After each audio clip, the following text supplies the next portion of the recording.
দোকান থেকে চলে এসেছো? হ্যাঁ। কি গো? হ্যাঁ বলো। এ নাও, দোকান থেকে আজকে এই টাকাগুলো লাভ হয়েছে, তোমার কাছে তুমি রেখে দাও, ঠিক আছে? না, আমাকে দিচ্ছ কেন? মাকে দেবে। আর মা শুনতে পেলে মন খারাপ হবে না?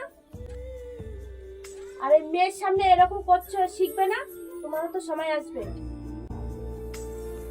ও মা, মা, এ নাও, দোকান থেকে আজকে এই টাকাগুলো লাভ হয়েছে, তোমার কাছে তুমি রেখে দাও। হ্যাঁ।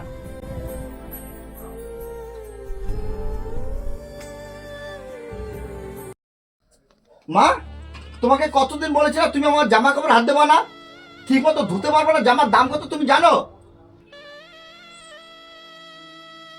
এই 1 টাকা 2 টাকার জামা কাপড় তুমি জানো দাম কত? তুমি আমার জামা কাপড়ে হাত দেবা না, ঠিক আছে? দাঁড়াও, মার সাথে এরকম ভাবে চেঁচাচ্ছ কেন?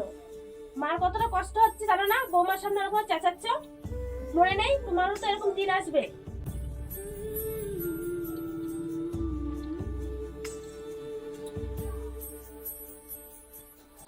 মা, মা, আমার দিকে তাকাও, আমার ভুল হয়েছে মা, আর কখনো তোমার সাথে আমি উঁচু গলায় কথা বলবো না মা, আমাকে তুমি ক্ষমা করে দাও মা, আমার ভুল আমি বুঝতে পেরেছি মা, আমাকে ক্ষমা করে দাও তুমি।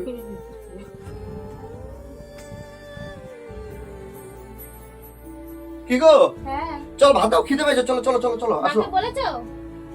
মনে আছে সেই কথা? হ্যাঁ, আমার মনে আছে, একদিন আমারও সেই দিন আসবে। সন্তানদের সাথে এমন কাজ কখনোই করা উচিত নয় যেটা সন্তানরা শিখে আপনার সাথেই সেই ব্যবহারটা করবে। ধন্যবাদ।